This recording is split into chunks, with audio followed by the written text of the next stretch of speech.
જળ સંપત્તિ અને પાણી પુરવઠા રાજ્યમંત્રી ઈશ્વરસિંહ પટેલે ₹188 કરોડના નહેર સુધારણા કામોનું નિરીક્ષણ કર્યું। જળ સંપત્તિ અને પાણી પુરવઠા મંત્રી શ્રી ઈશ્વરસિંહ પટેલે દક્ષિણ ગુજરાતમાં ઉકાઈ કાકરાપાર કમાન્ડ વિસ્તાર હેઠળ આવતા સુરત અને નવસારી જિલ્લામાં ચાલી રહેલા નહેર સુધારણા કામોની પ્રત્યક્ષ મુલાકાત લઈ કામગીરીની સમીક્ષા કરી હતી।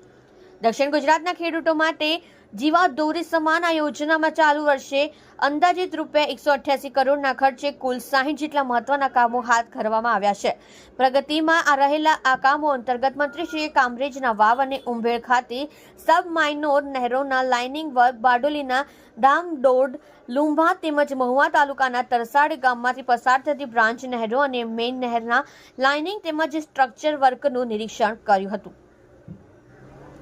ખેતીવાડી માટે હાલ પાણીની જરૂરિયાત ન હોવાથી ડિસેમ્બર અને જાન્યુઆરી માસ દરમિયાન આશરે 35 દિવસ માટે નહેરોમાં પાણી બંધ રાખીને આ મરામત કામગીરી યુદ્ધના ધોરણે કરવામાં આવી રહી છે। આવી તમામ નહેરોની સાઇટનું મંત્રીશ્રીએ જાત નિરીક્ષણ કર્યું હતું। મંત્રી શ્રી ઈશ્વરસિંહ પટેલે જણાવ્યું હતું કે નહેર સુધારણા અંતર્ગત કાચી નહેરોની કોન્ક્રીટ લાઇનિંગની કામગીરી કરવામાં આવી રહી છે, જેના કારણે જમીનમાં ઉતરી જતા પાણીનો બગાડ અટકશે અને પાણીના લીકેજની સમસ્યા હલ થશે।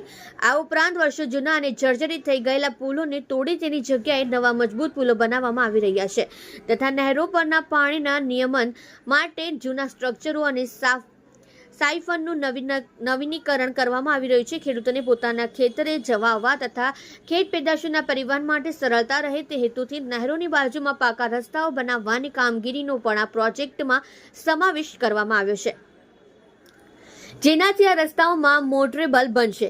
આ કામગીરી પૂર્ણ થવાથી પાણીનો વ્યય અટકશે અને બચેલું પાણી છેવાડાના ટેલ એન્ડના ખેડૂતો સુધી તેમના નિર્ધારિત રોટેશન મુજબ પહોંચાડી શકાશે। મંત્રીશ્રીએ કામરેજ તાલુકાની વાવ પિયત મંડળી તેમજ મોરથાણા સિંચાઈ પિયત મંડળીની સાઇટ પર જઈને કામગીરી નિહાળી હતી અને ગુણવત્તા બાબતે સંતોષ વ્યક્ત કર્યો હતો।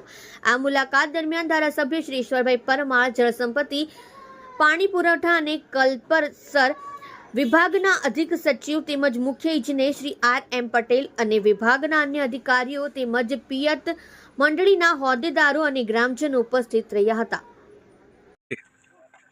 દેશના યશસ્વી પ્રધાનમંત્રી આદરણીય નરેન્દ્રભાઈ મોદી સાહેબ જ્યારે ગુજરાતના મુખ્યમંત્રી હતા એ વખતે આ કેનાલોની અંદર જે નવીનીકરણનું કામકાજ કરવામાં આવ્યું એ જ રસ્તે આજે આપણા ગુજરાતના મુખ્યમંત્રી આદરણીય ભૂપેન્દ્ર પટેલ પણ આ કામને આગળ વધારી રહ્યા છે। ત્યારે આજરોજ અહીંયા 24/1/2026ના રોજ ઉકાઈ કાકરાપાર કમાન્ડ વિસ્તારના સુરત જિલ્લો, નવસારી જિલ્લાના આજે મરામતના કામોને લઈને મુલાકાત માટે આવ્યા છે।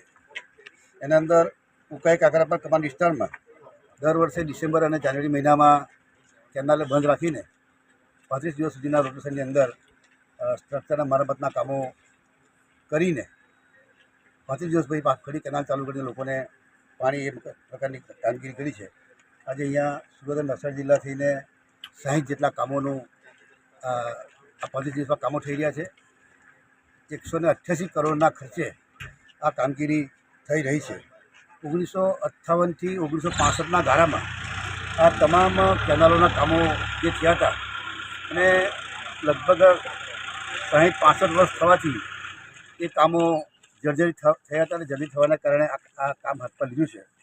જોઈએ છે કે નાના સ્ટ્રક્ચરના HR હોય, CR હોય, કેનાલ, ડ્રેનેજ, સાઇફન, આ તમામ કામગીરી આ થવાની છે અને કેનાલના પારા ઉપર પાકા રસ્તાનું પણ આયોજન કરવામાં, જેથી કરીને ખેડૂતોને પોતાનો માલ લઈ જવા માટે, અવર જવર કરવા માટે લોકોને પણ એક નવી સુવિધા ત્યાં પ્રાપ્ત થવાની છે।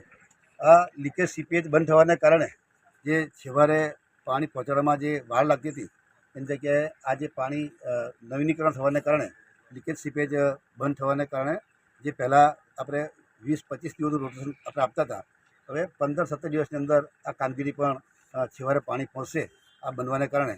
ત્યારે આ વિસ્તારમાં સમગ્ર દક્ષિણ ગુજરાતની અંદર આજે ઉકાઈ કાકરાપારની જે કેનાલો છે એનું નવીનીકરણ કામ થઈ રહ્યા છે।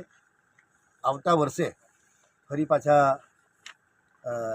જે મેઇન જ્યાંથી પાણી આવે છે ત્યાં પર કેપેસિટી અત્યારે 3000 ક્યુસેકની કેપેસિટી છે, એ વધારીને 4200 ક્યુસેક એટલે કે 1200 ક્યુસેક પાણીનો બીજો વધારો થશે, જેથી કરીને છેવાડાના વિસ્તારમાં જે દરિયાકાંઠાનો વિસ્તાર છે તેલ વિસ્તારોમાં પાણી પહોંચે એ માટેનું આયોજન આવતે માસે થનાર છે.